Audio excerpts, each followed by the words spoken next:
conversation. And Chris Jolly will really talk about this, and it's not just about recycling, it's really about understanding consumption. It's about reducing what we use in the first place. Same thing in energy, reducing the energy that we use in the first place, so that we don't have to try to supplement that or replace that with renewables, using less to begin with. Expanding and talking about the circular economy or regenerative economy, and Rex LaMore will be talking in more detail about that. Another topic that is impacting both the business model and the supply chain is the investment or the finance and accounting. And sustainability is starting to pop up everywhere.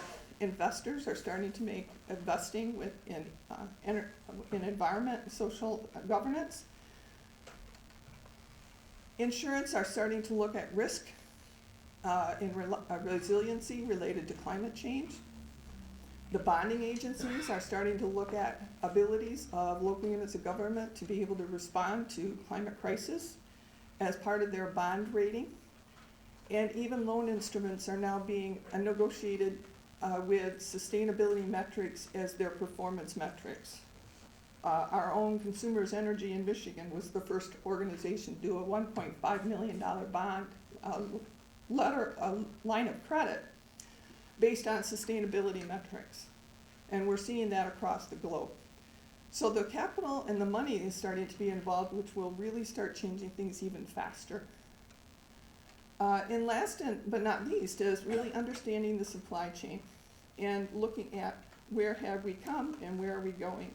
With a global supply chain, yes, there's a great financial or economic basis, but go back to that three pieces, the environment, the social, and the financial.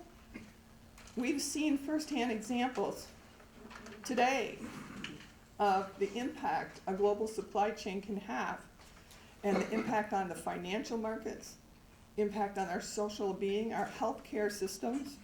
Those countries that have their healthcare systems have been absolutely overwhelmed and cannot even perform by a virus. The other example we've seen of supply chain in that direct link of decision making on a global basis is the OPEC market, where Saudi Arabia went into OPEC and said, we want to reduce the amount of oil coming out because there's a reduction in demand as a result of the coronavirus outbreak.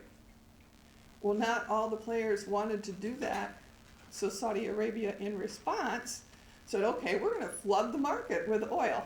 And that's why you're seeing a significant drop in the gas prices, because the price of oil has bottomed out. And again, it's a disagreement or an argument of strategy between Saudi Arabia and Russia, but it's directly impacting the entire world. So with that, I want to turn it over now to my esteemed colleagues that are going to dive into these topics just a little bit more detail. And I really look forward to having further conversation with each of you. Rex?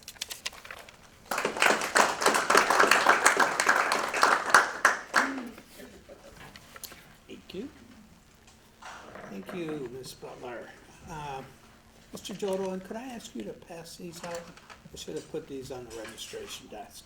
One of my colleagues. Let me thank Ms. Schneider and Dr. Grossman for organizing this very timely event. I mean, this is such a timely conversation to have, given the experiences that we all may be going through as a result of this global virus that seems to be spreading around, and the interruptions that makes in our reliance on others to provide us the goods and services we need to enjoy the quality of life that we currently have here in the United States. I mean, supply chain is another way of phrasing where do we get the stuff, and how do we secure it in such a way that we maximize its efficiency and value and use it in a way that's efficient to accomplish what we need to accomplish. And we're all beginning to experience what it means to have supply chain interruptions, both in necessities, like how many of us can get hand wipes now, and or mask. I mean, isn't that something? And then things that we think of as maybe luxuries. So the topic is so relevant. And thanks, Matt and Anne Marie, for pulling this together. because it is a major conversation. So I want to chat a little bit about the supply chain and the current paradigm that we're operating within, and the paradigm that maybe we need to begin to think about more efficiently and more urgently. I think there's a sense of urgency that we may be experiencing as well. So our current supply chain is sort of, we take it, we gather the raw material, we make something out of it, and then we throw it away. Right? That's the current model, the linear model. And the model we need to move to is one that needs to recognize circularity in that production process. How do we maximize the efficiency of the materials that we're gathering and ensure that at the end of the useful life of the materials, we maximize the reuse of those materials in such a way that we reduce our need to draw more raw materials. So moving towards a more sustainable model. And as Amy pointed out, this is sort of a hierarchy of a sustainable supply chain where the green is what we try to maximize. We avoid using things that we don't need, and we try to minimize the amount of materials that end up at the lower level in the disposal category.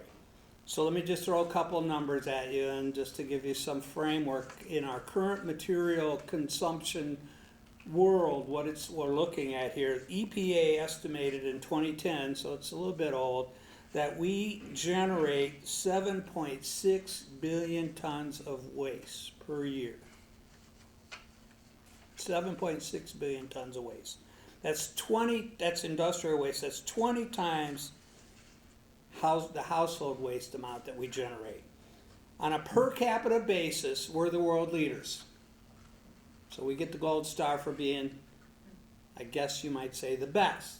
On a per capita basis, each one of us individually generates approximately 4.43 pounds of waste per day.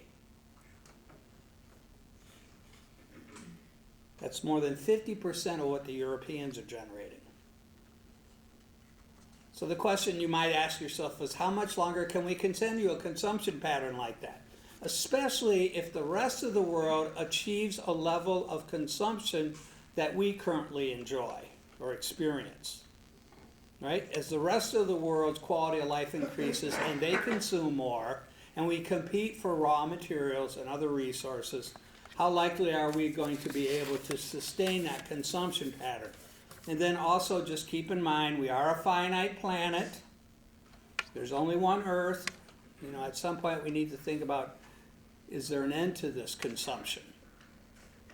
So that leads us to a conversation around, okay, what's the alternative from the linear model of take, make, and throw away? And this is where the conversation moves into the paradigm of sustainability and circularity. And I refer you to the Ellen MacArthur Foundation, which is one of the leading think tanks on this topical area, and they've got quite a bit of resource materials online that help us understand what is the implication of the circular economy and how can we more fully understand it such that we might employ techniques to embrace it. In their work, they talk about the circular economy is based on the principle of designing out waste and pollution and keeping products and materials in use and regenerating the natural system in that process. So shifting the system involves everyone, all of us, each of us, from the consumer to the producer to the raw material. So think about all the stuff that we're moving through this 4.43 pounds per day that each of us is generating in waste, and how are we going to change in such a way that we reduce that and maximize the efficiency of the resources. Some of the additional visuals that they provide us, if we look at this, and I can't see it very well, I'm afraid. Here, I'll look over here. Extracting the raw materials goes into the suppliers, goes into the manufacturing process, goes into distribution, gets to us, the users, and then after our end of use, this is where things need to change, it either ends up in a landfill or we incinerate it. All right, so the circularity can interrupt that process, that linear process, which sustainability scientists tell us is not sustainable. Linear processes on a finite planet are not sustainable over an extended period of time. We need to interrupt that linear process with these circular processes such that we recycle, we harvest parts, we refurbish and reuse, and we service materials in such a way that we maximize their length of life. My parents, my grandparents lived through World War II, and one of the things that they used to talk about in World War II is use it up, wear it out, make it do, or do without. Use it up, wear it out, make it do, or do without. And maybe that's a phrase that we ought to be thinking more and more about as we try to achieve a more sustainable system. And think about that linear system. We're experiencing now interruptions in that linear system, which we've relied upon. Because some parts of the world where we get the materials, where the materials are manufactured, aren't able to supply us anymore. Kind of scary. So, what are the advantages of a circular economy? Say we were to move towards that as rapidly as we possibly can. Pace of change is incredible. Think about the pace of change, right? So, sustainability and competitiveness in the long term, all right? If we embrace a more circular economy that maximizes the use of materials, we're likely to be more sustainable and more competitive. Preserve resources, including some of which are increasingly scarce and in other places that aren't ours. And price fluctuations. Save cost to U.S. industries by reducing waste. This is one of the feedback loops we get from industry. They want to reduce their waste costs. Now, one option would be to reduce landfills so they can throw it away cheaper. Another option would be to help them design products that reduce waste. Unlock new business opportunities, finding alternatives to design and new materials. Now, this is really exciting. So can we find new products and new materials that substitute for the linear make, waste scenario?